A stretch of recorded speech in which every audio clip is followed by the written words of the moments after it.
Baik, Sobat Yoi, hari ini kita sering mendengar tentang ekonomi sirkular. Betapa pentingkah ekonomi sirkular itu untuk kehidupan Indonesia? Mungkin kita hanya mengerti ekonomi sirkular itu hanya sebatas produk-produk yang di-recycle. Tapi ternyata lebih dari itu, Sobat Yoi. Dan saat ini kita sudah bersama Mas Aziz yang akan menjelaskan beberapa hal terkait ekonomi sirkular. Halo Mas Aziz, apa kabar? Ya, halo Kevin. Ya, baik-baik. Ya, Alhamdulillah. baik. Mungkin kita bisa mulai dengan kira-kira Mas Aziz gimana sih ceritanya bisa pertama kali menyentuh kata-kata ekonomi sirkular? Mungkin pertama kali mendengar kata-kata tersebut bagaimana sih, Mas? Ya, tadi Kevin juga udah udah menyinggung sedikit ya. Sebenarnya ekonomi sirkular itu nggak terbatas dari daur ulang. Mungkin yang sebenarnya lebih jauh. Ekonomi sirkular itu sudah sebetulnya istilah terminologi ekonomi sirkular memang mungkin baru beberapa tahun terakhir ya, mungkin sekitar 10 tahun terakhir. Tapi sebelum itu banyak istilah-istilah seperti daur ulang, kemudian eee menggunakan kembali, mengurangi material. Nah, itu semua sebetulnya dirangkum di beberapa tahun terakhir menjadi istilah ekonomi sirkular.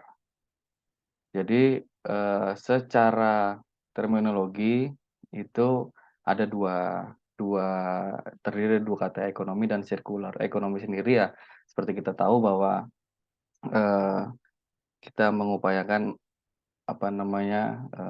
dari sesuatu untuk diubah menjadi yang lebih bernilai ekonomis. Sirkular tentu circularity. Jadi dengan konsep dengan proses circularity harapannya kegiatan ekonomi itu dapat terus berjalan, dapat tumbuh, dan dapat lebih meningkat lagi. Jadi banyak mungkin yang sampai sekarang sudah berjalan di ekonomi sirkular, tapi sekarang itu sudah dikenal ekonomi sirkular itu ada 9 R lah istilahnya ya, rating, reduce, reuse, recycle, sampai recover, sampai cuman yang sudah berjalan, ekosistemnya yang memang kita tahu bersama sudah ibaratnya udah nampak lah di masyarakat, sudah nampak di di lingkungan kita sehari-hari itu memang ekosistem industri daur ulang atau salah satu R-nya recycle. Karena memang yang, yang kita rasakan mungkin kita sudah istilah itu juga satu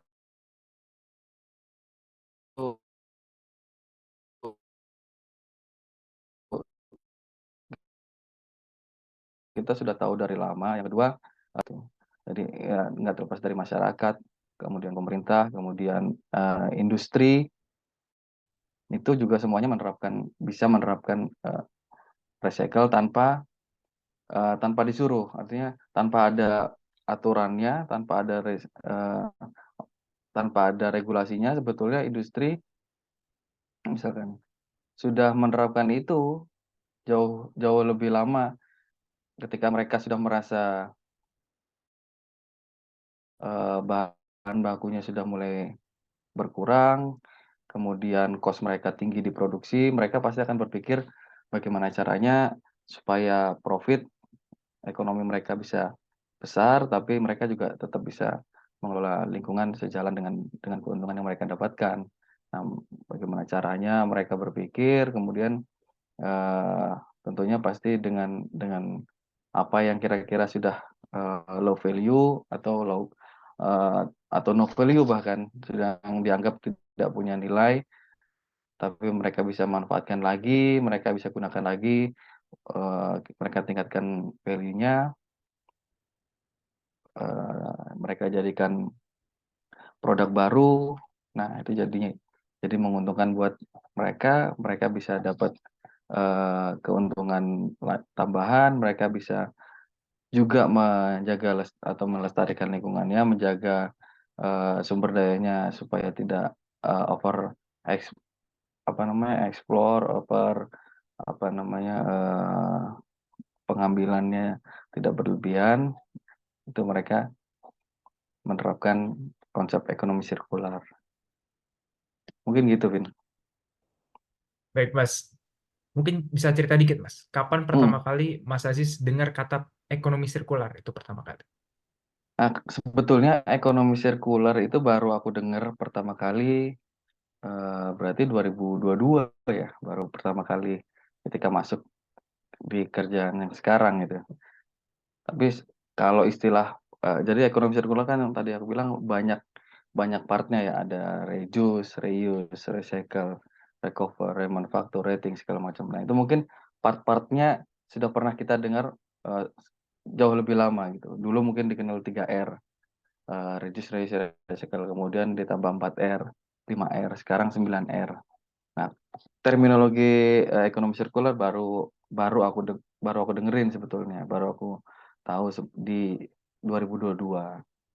Cuman istilahnya, eee, yang sekarang ekonomi sirkular lebih, lebih menggabungkan dari banyaknya RR yang ada sebelumnya untuk diramu lah istilahnya, dijadikan konsep untuk, mendorong atau mendorong pembangunan karbon, mendorong atau meningkatkan, perekonomian, nasional gitu.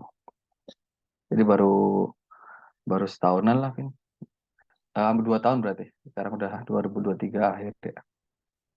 Baik, Mas. Tadi kan Mas cerita kalau 9R, yang Mhm, awalnya mungkin kita di saat SD mungkin, kita hanya mendengar mhm, 3R gitu. 3R. Kenapa bisa kita dari 3R itu Mhm, beralih ke 9R? Seberapa pentingkah ekonomi sirkular itu sampai kita menambahkan beberapa parameter di dalam mhm, itu? benar benar. Jadi yang aku lihat dulu itu kan kita, reduce, reuse, recycle gitu ya. Nah, kita sekarang mungkin ya di 2023 kita tahu bahwa ada 9R, yang mana itu pasti, pendetilan dari R yang sudah ada gitu. Semakin berkembangnya teknologi, semakin berkembangnya zaman, ternyata, yang mengawali kita berpikir untuk, sustain itu adalah, eee, reviews dan rating. Jadi kita di awal itu, eee, kita nggak mungkin kita selama ini ya udah langsung action-nya, reduce kita langsung mengurangi material yang ada, atau reuse kita langsung menggunakan kembali, barang yang sudah ada sehingga kita nggak membuang, ke tempat sampah atau membuang sembarangan.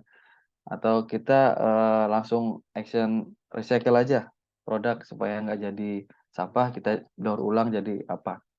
Tapi di awal itu kita sudah ketika kita mau bikin produk, kita mau desain produk, kita mau menggunakan produk, kita di awal sudah berpikir kira-kira, "Oh, kita pakai material ini, ternyata nanti pasti ujung-ujungnya akan menjadi sampah."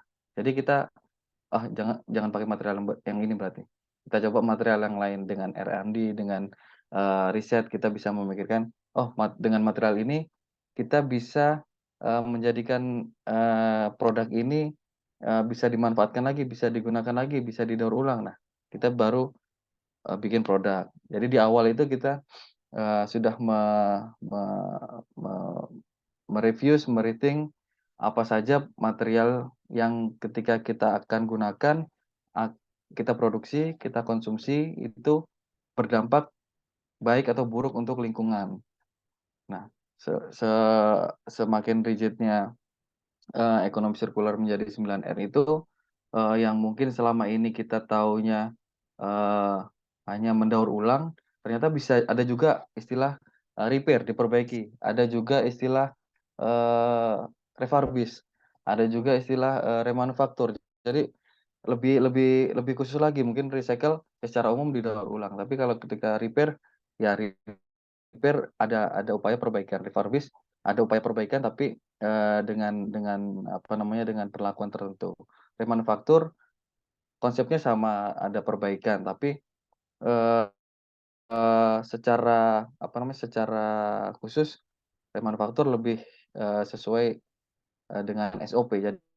perbaikan yang sesuai SOP, kemudian yang, diakui oleh, si pemilik atau si pembuat produk tersebut. Jadi mungkin banyak, apa namanya, berbeda-beda tipis, istilah di 9R itu, tapi masing-masing punya punya pengkhususan, nah itu pendetilan. Jadi sekarang jadi ada istilah menjadi 9R itu. Ya Mas, kita di YOI ini, komunitas Mhm, kami, mhm, kita juga memperjuangkan sebuah nilai sustainability gitu. Artinya kita juga ingin membiasakan adik-adik kita, generasi muda, mungkin yang sekarang bisa dibilang generasi Z atau bahkan mungkin seterusnya ke Alpha gitu kan. mhm, Bahwasannya resource yang ada di dunia ini tuh akan menipis pada suatu saat nanti. betul, Artinya ada upaya yang harus dilakukan sedini mungkin untuk kita bisa membuat resource tersebut sustain gitu kan. mhm. Nah, tetapi apakah saat ini sudah efektif Mas kalau Mas melihat di Indonesia? Iya, kayaknya memang kalau jadi, ekonomi sirkular tentunya nggak akan terlepas dari industri manufaktur ya, industri yang menjalankan, usaha untuk apa namanya, mengubah atau memproduksi produk dari, barang mentah menjadi barang setengah jadi atau barang jadi. Eee, Perjalanannya industri itu sudah menerapkan sendiri ekonomi sirkular di lingkup perusahaannya dengan terminologi yang mereka gunakan sendiri. Mereka memanfaatkan, limbah, kemudian jadikan bahan baku atau menggunakan kembali, bahan penolong, bahan apa namanya, bahan baku maupun bahan penolong yang, masih bisa digunakan untuk diproses ulang di proses produksinya, tanpa adanya regulasi. Tapi kalau kita mau, berjalan sampai 2045 ketika goals-nya adalah Indonesia Emas, tentunya kita perlu, apa ya, perlu guidance, perlu acuan lah sebetulnya. Sebenarnya, untuk merealisasikan, ekonomi sirkular itu berjalan dengan baik, itu pasti butuh regulasi yang mengaturnya. Jadi dengan regulasi harapannya memang, eee, setiap stakeholder, masyarakat, eee, private sector, pemerintah, kemudian media, akademisi, semua bisa mendukung penerapan ini sesuai, tupoksi masing-masing, berdasarkan, regulasi yang disusun oleh pemerintah. Sehingga, peranan masing-masing stakeholder, masing-masing sektor itu untuk mendukung itu, bisa berjalan bersama, saling saling dukung, eee, goals-nya bisa mengimplementasikan, ekonomi sirkular itu. Baik, Mas. Kalau yang saya tangkap berarti artinya memang Mhm, ada semua stakeholder yang tadi Mas sebutkan itu perlu eh, bersinergi gitu kan ya Mas. mhm, mhm, benar. Tapi apakah juga penting untuk adik-adik kita gitu, eh, young generation, untuk juga turut andil dalam ekonomi sirkular itu sendiri gitu Mas. Iya, perlu perlu. Jadi, mungkin, eee, generasi kita atau di bawah kita, atau bahkan 2 generasi di bawah kita yang belum belum ada gitu, belum ada di dunia ini yang tetap harus berhak sebetulnya menikmati apa yang, sumber daya alam yang melimpah dari periode sebelum kita sampai kita saat ini masih bisa menikmati. Harapannya, sesuai sejalan dengan ekonomi sirkular itu kan, eee, kita mengurangi limbah, mengurangi polusi, apa namanya, memanfaatkan, sumber daya seefektif mungkin, seefisien mungkin, sehingga setiap generasi itu masih bisa memanfaatkannya, menikmatinya. Jadi dengan adik-adik kita itu punya peran dari mungkin yang sekarang masih di bawah kita, masih masih sekolah, kemudian masih masih di lingkup keluarga, ibarat di lingkup kecil, perannya belum besar, belum belum belum sebesar pendahulu-pendahulu kita gitu kan, untuk menerapkan ekonomi sirkular di skala nasional. Tapi perannya justru di lingkup keluarga, di lingkup sekitar kita. Kita eh, biasakan untuk ketika kita misalkan di lingkup rumah aja, di lingkup keluarga, kita makan, kita ambil makanan secukupnya, eh, meminimalkan sisa-sisa makanan yang kita punya, meminimalkan eh, eh, sampah yang ada gitu kan, sehingga eh, nggak nggak terbuang percuma gitu. Ketika makanan sudah terbuang, ya otomatis dia akan menumpuk masuk ke tempat sampah masuk ke TPA akan menjadikan itu yang yang over capacity, sehingga eh, mempengaruhi lingkungan juga, kemudian sumber daya alamnya juga. Dengan kita ambil makanan, misalkan ambil makanan berlebih jadi sampah, itu kan akan terus-menerus membutuhkan bahan baku dari sumber daya alam gitu. Ketika kita bisa mengoptimalkan apa yang kita pakai, apa yang kita gunakan, apa yang kita konsumsi, itu juga turut menjaga eh, sumber daya alam, menjaga kelestarian lingkungan. eh, Secara secara individu kita sudah bisa bisa dikategorikan, atau bisa dibilang kita sudah membantu untuk menerapkan ekonomi sirkular di lingkup paling kecil gitu. Baik, berarti kata kuncinya adalah penting untuk generasi muda. Nah, Mm, tetapi saat ini kita sadari, kita sama-sama mengakui bahwa Indonesia belum belum seideal itu. Yang mm, artinya mm, kita tentunya harus mencontoh negara lain sebagai benchmark. mm, Nah, mm, apakah sekiranya Mas Aziz memiliki pandangan secara opini pribadi atau mm, pengetahuan yang Mas Aziz miliki, mm. Indonesia sebaiknya membenchmark atau mungkin saat ini sudah membenchmark negara mana Ya, kira-kira? kalau kalau membenchmark negara mana, sebetulnya eh, masih masih belum ada yang sekompleks Indonesia menurutku. Indonesia kan cukup luas, secara geografis luas, negaranya kepulauan. Kemudian secara penduduk juga banyak. Kalau melihat negara-negara maju, negara-negara maju di Eropa, di Amerika, kalau mau di Asia, di Jepang, Singapura, mungkin yang bisa bisa bisa dijadikan benchmark penerapan ekonomi sirkular. Tapi secara kompleksitas wilayah, penduduk itu berbeda. Kayak Amerika, mungkin Amerika luas, Cina luas, penduduknya banyak, tapi dia negaranya relatif daratan, sedangkan Indonesia kepulauan.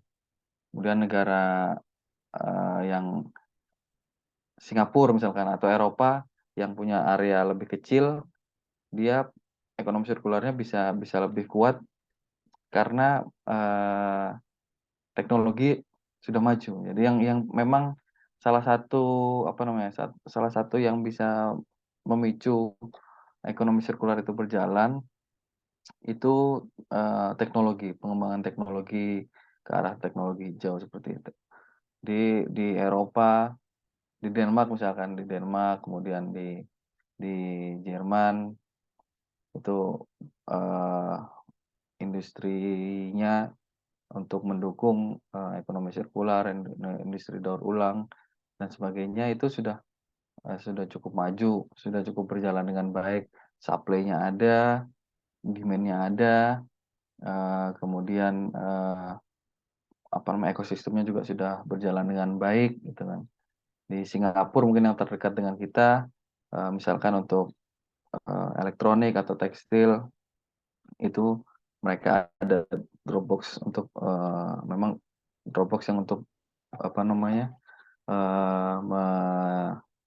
menaruh atau menyimpan eh, barang sisa yang kemudian bisa dimanfaatkan lagi untuk produksi tekstil to tekstil atau elektronik to elektronik, tapi eh, demand-nya juga ada gitu. Jadi supply-nya bisa terjaga, demand-nya ada, sehingga ekosistemnya bisa berjalan. Jepang juga sama. Nah, di Indonesia mungkin kita perlu banyak peniru di luar, tapi perlu apa ya? Perlu eh, ibaratnya kearifan lokal lah, apa yang harus Indonesia lakukan karena cukup unik di Indonesia ini dengan keberagaman budaya, keberagaman penduduk, sehingga punya pola atau tingkah laku yang satu sama lain mungkin ada yang berbeda gitu. Kebiasaannya orang ini seperti ini, kebiasaan orang ini seperti ini, sehingga setiap daerah kita perlu ada perlakuan khusus mungkin untuk mendukung ekonomi sirkular berjalan di daerah-daerah tertentu gitu. Ya Mas, setuju banget. Karena kalau kita benchmark misalnya ke Eropa gitu, misalnya Belanda, mereka tuh kalau nggak salah itu memiliki peraturan khusus untuk pajak botol plastik kalau nggak salah. Mm, Yang artinya ketika kita membeli air minum dari botol plastik, itu sudah akan membayar lebih pajak. mahal, Iya, ya kan? ada biaya Lalu, tambahan itu. betul. Dan tapi ketika kita menaruh di tadi yang Mas sudah sebutkan Dropbox misalnya, Mm, itu secara otomatis uangnya terifund kembali ke rekening kita. mm, Ini kan kayaknya kita bisa lihat kalau misalnya eh, ya namanya negara maju lah ya, mm, di mana memang mereka sudah tidak memikirkan apa ya keuangan negaranya. Mereka nggak memikirkan negaranya besok mau makan apa gitu kan. mm, Ini sebenarnya salah satu yang kita juga ingin perjuangkan di UI ini. mm, Kita ingin ngasih tahu bahwa Indonesia itu oke lah kita sudah mulai melakukan ekonomi sirkular gitu. Tetapi di level mikro ada masalah isu lain gitu kan. Artinya ini ya harus kita selesaikan terlebih dahulu. mm, Tetapi saya juga melihat Mas, eh, saya punya teman juga. Dia itu em, memiliki startup untuk mengolah sampah plastik gitu. Ini juga cukup baik gitu. Ketika dia bisa membuat menjadi beberapa kerajinan, misalnya jam tangan. Jadi dia ubah dari tutup botol plastik kan itu kan yang juga kita perjuangkan gitu di Indonesia, plastik PET ya kalau nggak salah. Itu bisa di reduce terus diubah di recycle menjadi em, tadi jam tangan jam tangan dari plastik, dan itu cukup bagus banget menurut saya. Artinya kan juga kita harus apa ya istilahnya membangun industrinya, bener nggak sih Mas? Kayak mm, ketika ekonomi sirkular itu diterapkan, artinya kita juga bahkan harus apa ya membina industrinya bahkan di level mikro gitu kan. mm, Karena menurut saya itu juga teman saya bikin usahanya juga level mikro. mm, Nah, hal-hal seperti itu mungkin yang kiranya bisa di benchmark juga. Artinya bukan hanya sistemnya, karena saya rasa kalau kita cuma adopt sistemnya, itu akan memberatkan karena istilahnya negara maju menjual ke negara berkembang, bahkan negara miskin. Ada kata penjualan gitu. Tetapi ketika kita bisa menumbuhkan apa ya, menumbuhkan industrinya lah katakan, atau kita membina orang-orang untuk melakukan sebuah kebiasaannya. Itu kan intinya kita kayak ngelihat lah. Mungkin kita masih tidak bisa memilah sampah saat ini. Itu harus mm, diakui sebagai warga negara Indonesia kan. Istilahnya bahkan sampah organik anorganik aja kita nggak bisa memilah. Bahkan separah-parahnya itu mereka membuang sampah sembarangan. Nah, artinya kan harusnya di level mikronya dulu mungkin mm, sekecil kita menerapkan pemilahan sampah gitu kan. mm, Pemilahan sampah lalu mungkin dari situ eh, ada kalau nggak salah sekarang ada PLTSA ya, Pembangkit Listrik Tenaga Sampah. mm, Itu kan juga artinya ada satu hal yang sebenarnya Indonesia bisa lakukan gitu. Karena kan saat ini kayaknya kita selalu ngomongin pembangkit listrik yang industrinya itu ada di luar negeri, kayak misalnya solar panel kan, mm, industrinya kan itu ada di Cina misalnya gitu. Artinya kan kita termakan marketing dari negara maju kan, enggak sih? Padahal di negara kita sendiri kita bisa melakukan pembangkit listrik, bahkan industri kita mampu gitu ya. Mungkin itu mm, hal-hal yang kadang kita lupa gitu ya, benar nggak sih Mas? mm. Gitu sih. Nah, mungkin eh, kalau dari Mas sendiri nih Mas, apakah bisa kita? Apakah kita bisa mencapai ekonomi sirkular yang paling ideal? Apakah itu bisa terjadi atau gimana Mas kira-kira? Karena kita melihat kondisi negara kita ini kayak istilahnya kayak oke kita mampu tapi di lain sisi juga kita ragu gitu. Kita mampu tapi kita ragu Mm. gitu kan. Iya, apa sebenarnya outcome lebih jauhnya kan pembangunan rendah karbon, kemudian di istilah yang sekarang mungkin ada net zero emission, upayanya nol nol emisi gitu kan. Tapi itu net, bukan bukan ini kan. Jadi sebetulnya kayak istilah net zero emission ini juga nggak benar-benar tidak ada emisi gitu kan. Tapi tetap ada emisi tapi yang sudah ditekan seminimal mungkin. Nah, begitu juga dengan ekonomi sirkular yang akan berjalan, Pak. Pasti, memang masih banyak, apa namanya, yang,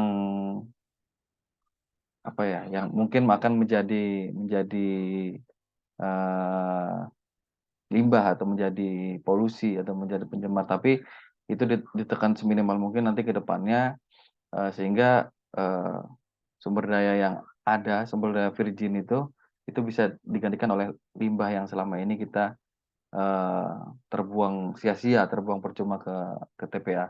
Nah, apa namanya, yang ke depan itu harusnya yang masuk ke dalam TPA, yang masuk ke dalam tempat pembuangan akhir atau tempat pembuangan sementara, itu adalah yang memang benar-benar yang tidak bisa dimanfaatkan. Artinya istilah TPA itu tempat pembuangan akhir itu yang benar-benar akhir, memang nggak akan digunakan apa-apa. Kalau sekarang kan yang masuk ke TPA, itu diambil, diolah, dijadikan, eee, didaur ulang, dijadikan, sumber energi dan segala macamnya. Nah, harusnya ke depan itu yang masuk TPA itu memang yang benar-benar tidak bisa diapa-apakan lagi. Ketika masih bisa diapa-apakan, itu prosesnya harus bisa di-collecting, harus bisa dimanfaatkan sebelum masuk ke TPA. Sehingga, TPA itu nggak over capacity kayak sekarang gitu. Dan kita lebih bisa memanfaatkan, yang misalkan udah menjadi limbah, udah menjadi sampah, masih bersih, masih bisa, eee eee, punya nilai ekonomis, masih bisa dimanfaatkan, dengan cepat gitu. Ketika sudah masuk ke TPA tentu cost-nya pasti akan tinggi, mereka harus membersihkan, harus menggali, harus, segala macam lah untuk menjadikan itu, eee, entah itu, produk daur ulang, entah itu menjadikan sumber energi baru gitu. Jadi ke depan, ya kita harus bisa mengantisipasi yang dikategorikan sebagai limbah atau sampah itu, pasca konsumsi sebelum masuk ke TPA. Kita harus bisa, mengambil itu, gitu. Menarik tadi ketika Mas ngomong tentang emisi net zero emission ya. Artinya Mhm, ada satu titik itu adalah masalah bersama kan, net zero emission. mhm, Artinya kan eh, kita bandingkan lah dengan GDP lah. GDP itu adalah mhm, masalah masing-masing negara, tapi beda dengan net zero emission gitu. Karbon itu sepertinya itu adalah masalah bersama. Jadi kayak misalnya, ketika Indonesia menambah karbon, anggaplah 1 ton, mhm, artinya kan itu juga 1 ton itu ke dunia kan, menambahnya benar-benar ke dunia gitu kan. mhm, Nah, beberapa bulan ini saya tuh mendalami tentang energi baru terbarukan, khususnya mhm, biogas, Mas. Nah, saya mendalami bahwa ternyata peternakan itu kan tidak jarang dilihat bahwa dia eh, waste-nya atau mungkin kata kasarnya tainya lah ya. Tai mhm, dari peternak dari hewan-hewan di peternakan itu dapat dimanfaatkan, ya kan? Artinya ini ada potensi energi baru yang kita bahkan mungkin Indonesia tidak lihat gitu. Ketika hal-hal yang seperti tadi, eh, sisa dari peternakan itu dimanfaatkan menjadi energi baru terbarukan atau biogas, Hmm. itu bisa menggantikan LPG loh. LPG kan Hmm. dari eh, petroleum kan, dia dari Hmm. dalam dalam bumi gitu. Terus juga di lain sisi itu juga bisa ke arah listrik gitu kan. Artinya satu peternakan itu bisa menghidupi peternakannya sendiri dalam hal itu. Hmm. Jadi kayak kita nggak harus apa ya, nggak harus Swasembada energi. iya, itu kan. Nah, itu inilah yang mungkin mau saya tanyakan juga sih, Mas. Hmm. Apakah kita di Indonesia itu bisa sendiri gitu menghasilkan energi gitu? Karena sepertinya kita sama-sama tahu bahwa itu juga mungkin cukup sulit. Seperti kita mungkin bisa membeli panel surya, tapi apakah hal tersebut bisa kita, istilahnya kita gratis listriknya gitu? Itu Hmm. kan sangat sulit kan? Mungkin kita nggak Iya. usah terlalu nyinggung nama ya perusahaannya, tapi Hmm. ini isu yang cukup inilah hot juga Iya, sih ini. iya. Iya, apa namanya, kalau bicara ke arah sumber energi, sebetulnya,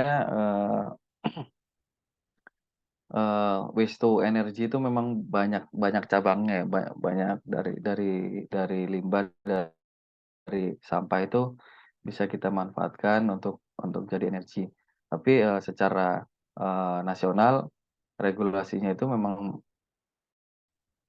regulasi maupun standar itu memang masih belum, belum belum banyak lah, mungkin hanya ada beberapa yang ketika itu menjadi, eee, energi, produk energi ya, menjadi produk energi terus langsung dimanfaatkan kembali, itu mungkin bisa. Jadi skalanya, ya udah ibaratnya skala skala pilot, skala kecil, lingkungan RT, lingkungan kampung, eee,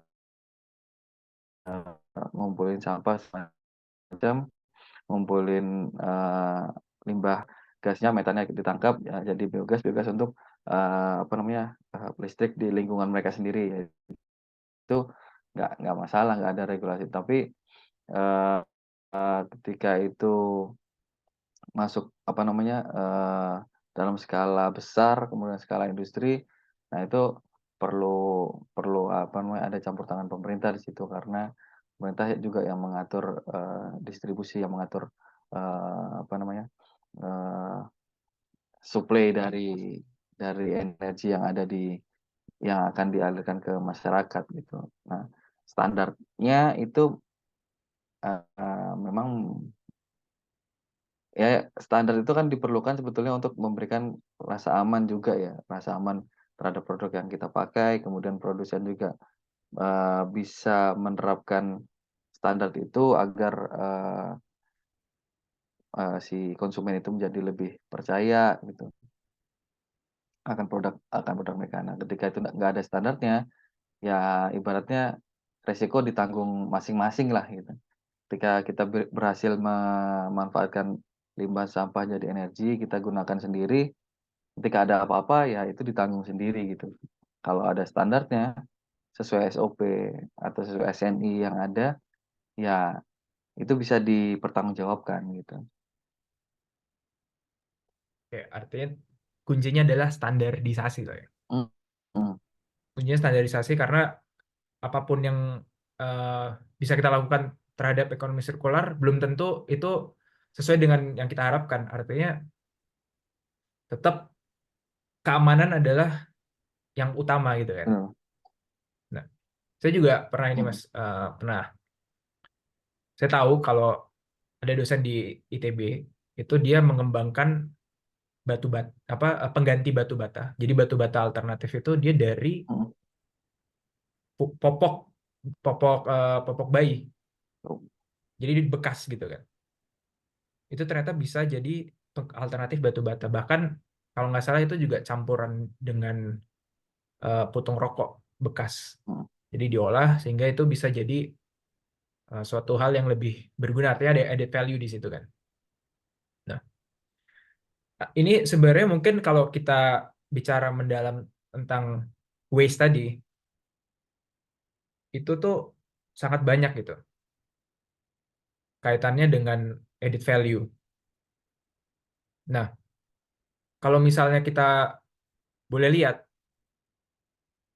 eh, apa ya, itu tuh tetap harus distandarkan. Jadi maksudnya kayak riset itu sudah dilakukan sebenarnya, riset-riset, tetapi mungkin ada hal-hal yang perlu kita jadikan konsiderasi, yaitu adalah keamanan itu sendiri gitu. Jadi mungkin ketika Indonesia ingin mencapai di satu titik bisa secara mandiri untuk bisa melakukan ekonomi sirkular secara mandiri di level mikro, artinya tetap harus dilakukan standarisasi. Mungkin gitu lah Mas, yang tadi saya tangkap mungkin ya. Hmm, Nah, benar-benar. Ya, yang kayak tadi kamu sampaikan kan dari popok, dari puntung rokok ya. Itu kan semua sebetulnya yang diambil berbahan dasar plastiknya.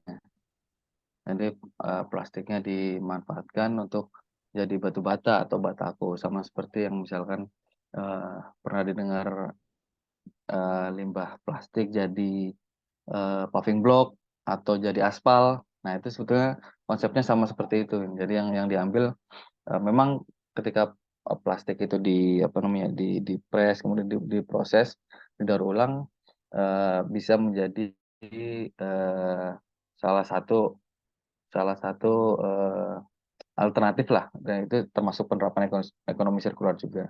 Jadi produk, tapi kalau di ekonomi sirkular kan ada istilah closed loop dan open loop. Dan closed loop itu yang diproses yang sama di bisa satu pabrik yang sama, kemudian menjadi dari limbah yang dihasilkan produk pabrik itu jadi apa namanya jadi bahan baku lagi, atau open loop dari limbah pabrik A diolah menjadi produk lain. Nah, sebetulnya kalau di sektor industri yang memang ditekankan atau yang memang apa namanya, yang ingin dicapai itu eh, sistem closed loop-nya. Artinya dari limbah yang dihasilkan sebuah pabrik itu seminimal mungkin, kalaupun ada dipakai lagi untuk pabrik itu sendiri atau pabrik sejenisnya gitu. Nggak jadi waste to product produk yang sama. Kayak sebetulnya sekarang yang kayak misalkan botol PET jadi sampah, jadi pasca konsumsi jadi sampah, eee, sampah botol plastik. Nah, diolah lagi juga sebetulnya bisa menjadi tekstil, bisa menjadi daur ulang lain, tapi yang ditekankan lagi itu harusnya bisa menjadi tetap menjadi botol plastik lagi, botol PET lagi, jangan eee, tekstil, limbah tekstil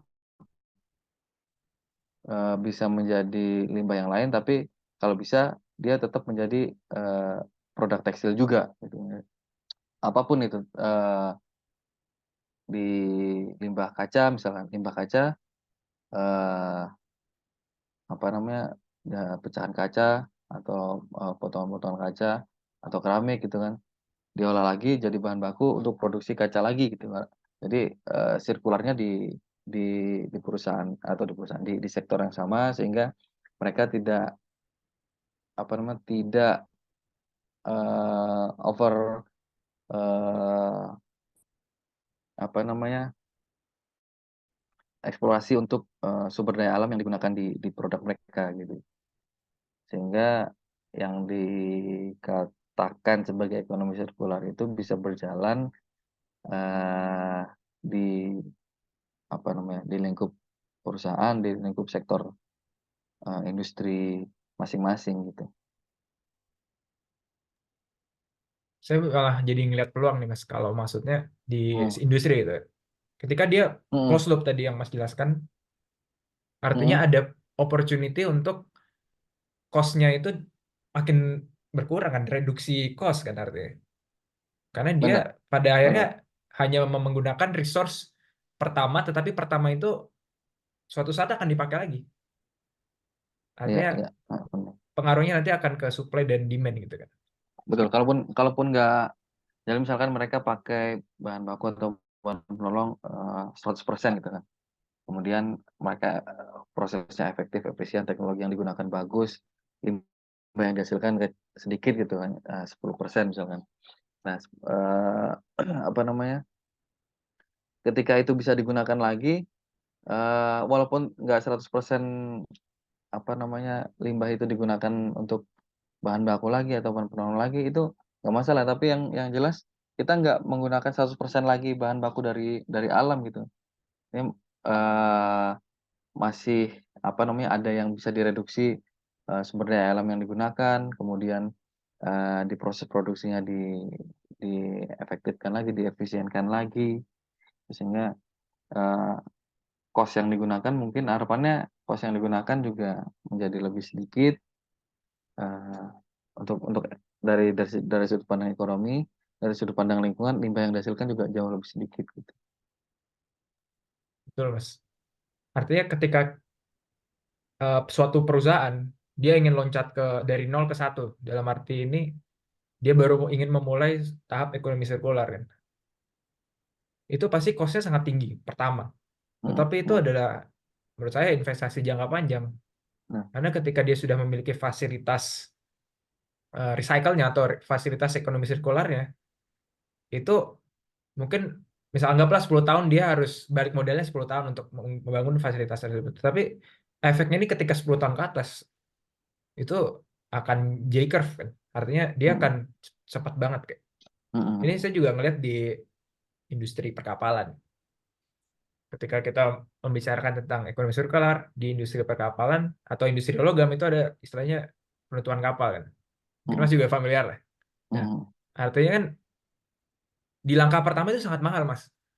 Bagaimana industri perkapalan itu harus membangun eh, fasilitas penutupan kapalnya mhm itu benar-benar harus kering sehingga B3-nya itu nggak boleh menyentuh tanah pun nggak boleh. Dia harus benar-benar langsung dialirkan ke suatu eh, tabung atau mungkin storage yang mhm memang khusus B3 lalu diolah oleh perusahaan pengolah B3 itu sendiri dan sebagainya.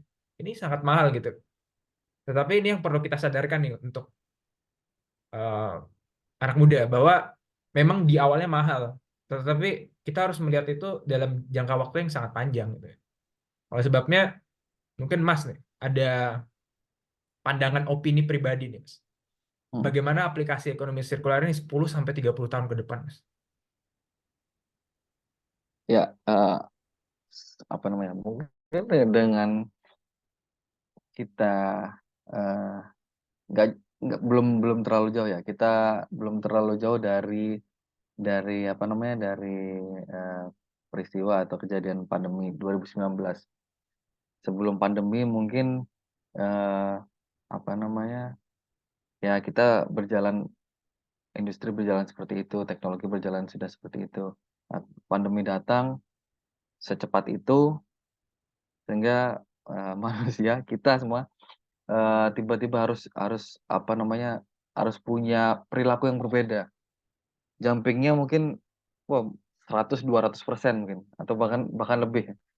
Ada yang mungkin, secara sederhana kita bertemu, kita rapat offline, tiba-tiba kita bisa, apa namanya, menggunakan online dengan ruang yang lebih luas, dengan waktu yang tidak terbatas. Itu, bisa dalam sekejap dengan pandemi bisa bisa ngerubah itu.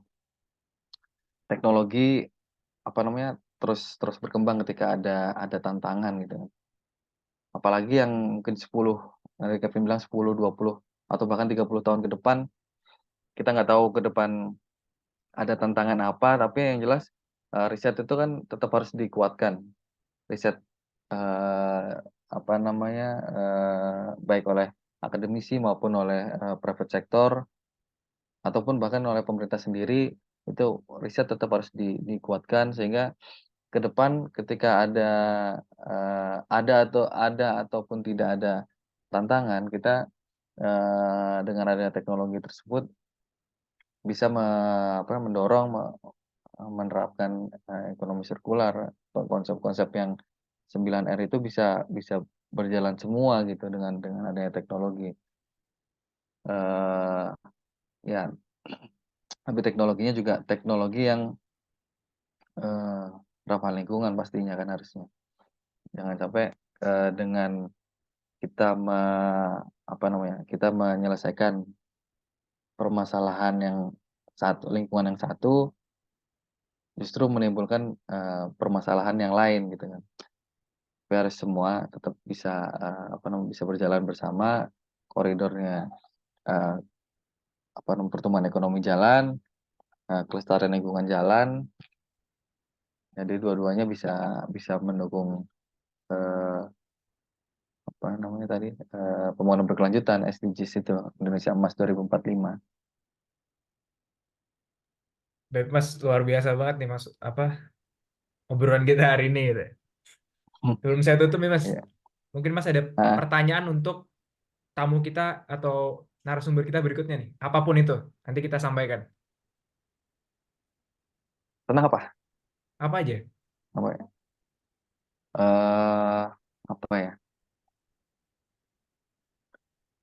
sebetulnya apa namanya, ya apa yang paling dibutuhkan sebetulnya, apa yang paling dibutuhkan oleh, Indonesia di di masa yang akan datang sebetulnya. Juga nggak tahu ke depan apa yang paling dibutuhkan supaya, Indonesia itu masuk, bisa dibilang apa namanya, negara maju lah kalau sekarang kan masih ibaratnya kita negara berkembang ya, negara 3 mungkin pas menuju negara satu atau negara 2 itu, apa sebetulnya yang paling paling, dibutuhkan Indonesia gitu. Dan yang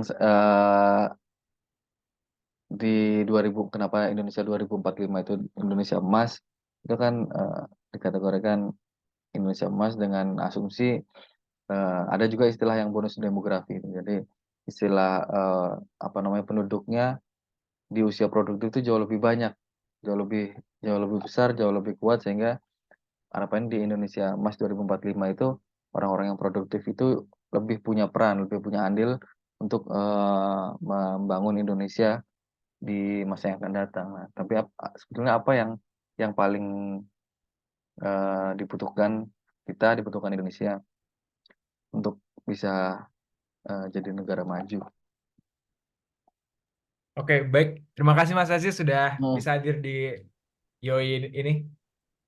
Terima oke, kasih Mas Aziz. sama-sama, sama-sama Kevin.